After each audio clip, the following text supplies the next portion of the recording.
Hey, Honors Chem, Mr. Lambert here. Here's another video, hopefully to help you um, determine which chemical is the limiting reactant and see how much of a particular product we can produce.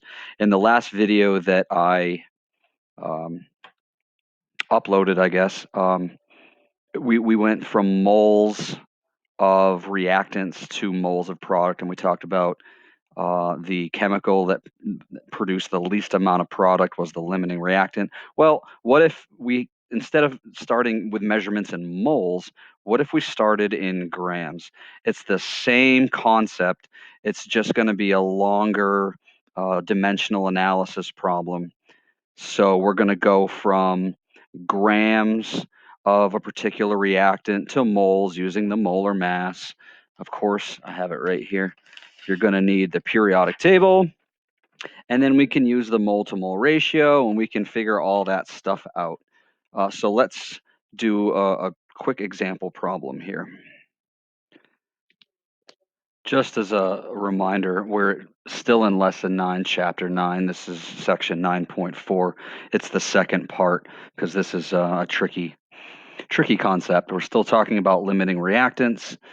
Pages 261 to 262. Here is a chemical equation. It is balanced: two reactants, two products. Let me read it to you. I'm not going to write the whole thing on the whiteboard. Here we go.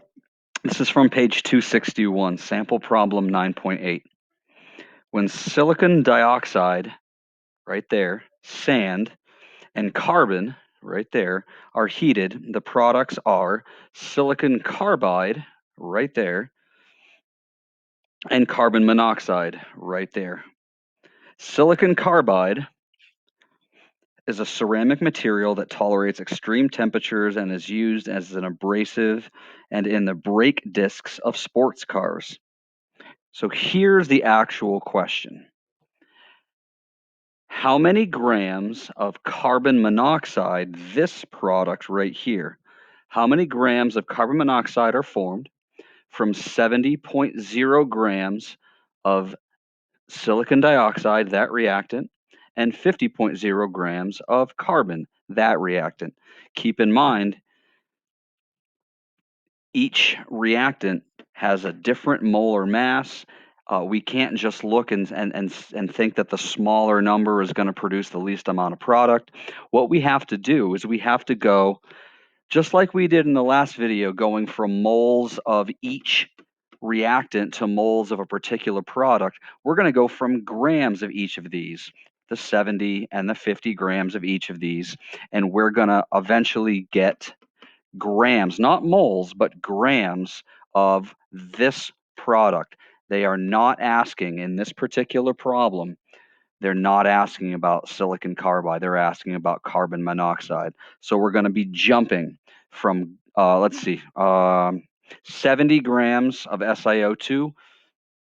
We have to get grams of CO, and then separately we have to go from 50 grams of carbon of C to CO. So let's do that quickly. I think I can do this. And you guys know these videos aren't going to be perfect. They're made for you only. So let's go from 70.0 grams. I'm going to need some room here. 70.0 grams of SiO2. Put that over 1. Grams of SiO2 on the bottom, moles of SiO2 on the top. This is the molar mass from our periodic table. I'm going to have to pause it and get the molar mass of silicon dioxide because I don't have it in my head.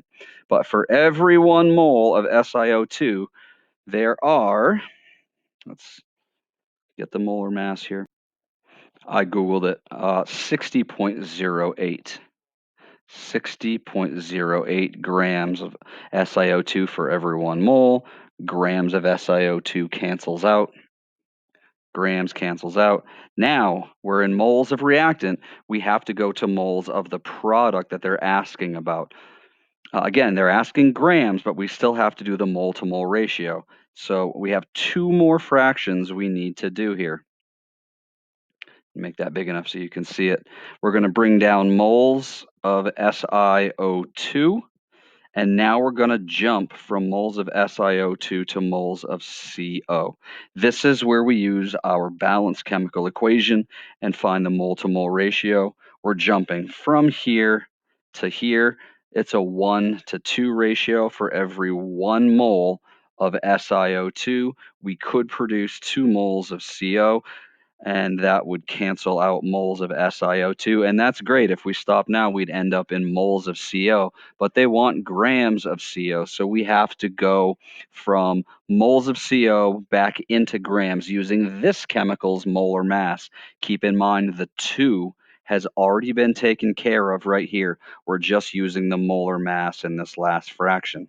So we're going to bring down moles of CO, and we're going to put on the top grams of CO, get it back into grams for every 1 mole of CO. I'm thinking in my head here, oxygen has a molar mass of 16, carbon has a mass of 12.01, so what would that be? 28, is that right? 28.01, 16 and 12.01. Yes, that's 28.01 grams of carbon monoxide for every 1 mole. Moles get canceled out, and we will end up with a number in grams. I ran out of room, but we're going to get grams of CO that could be produced from 70.0 grams of SiO2. 3 sig figs, don't forget that.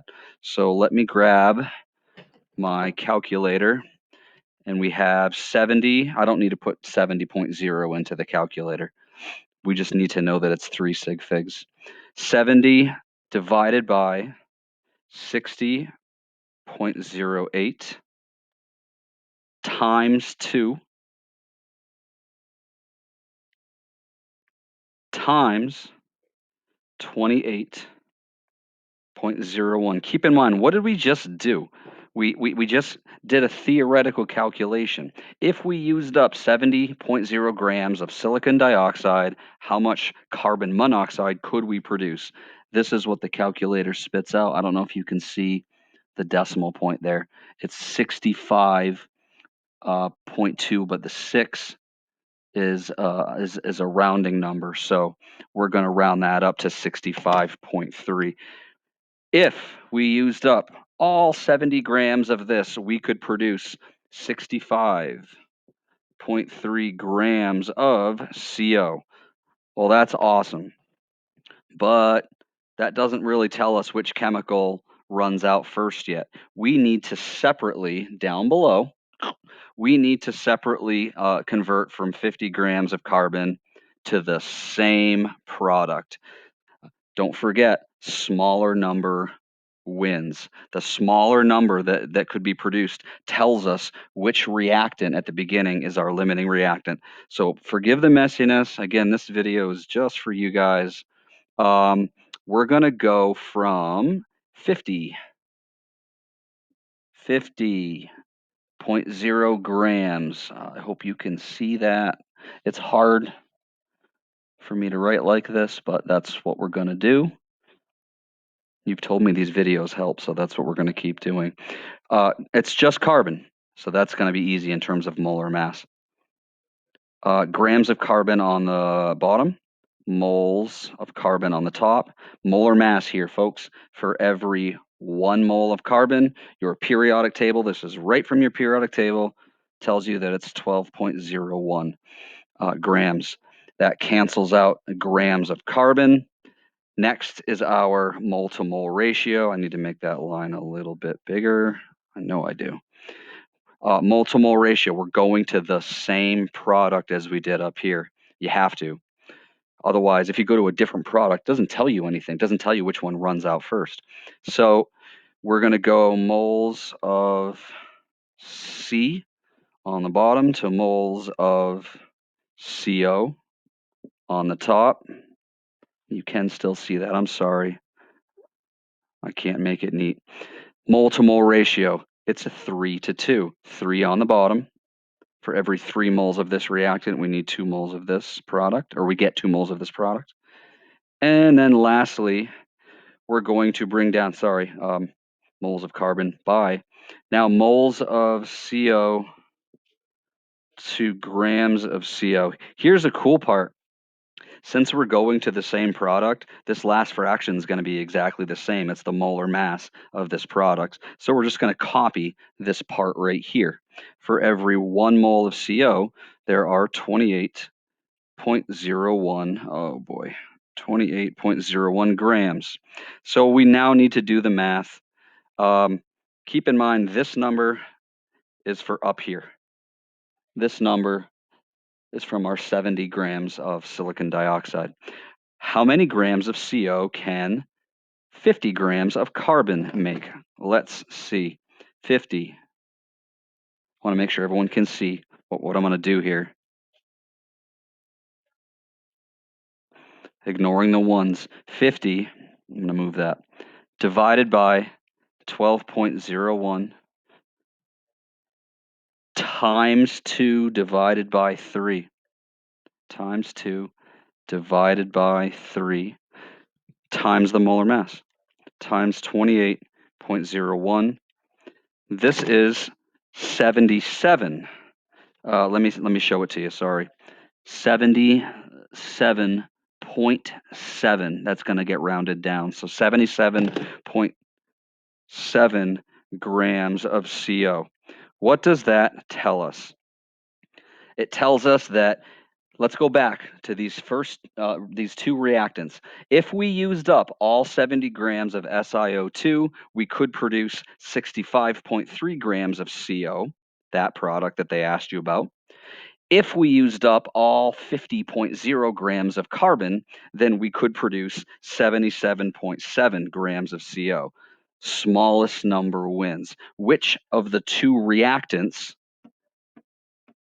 is the limiting reactant? It's the top one. It's SiO2. This could produce less grams of CO. So SiO2 is our limiting reactant, and that's how you go from grams of reactant to grams of product.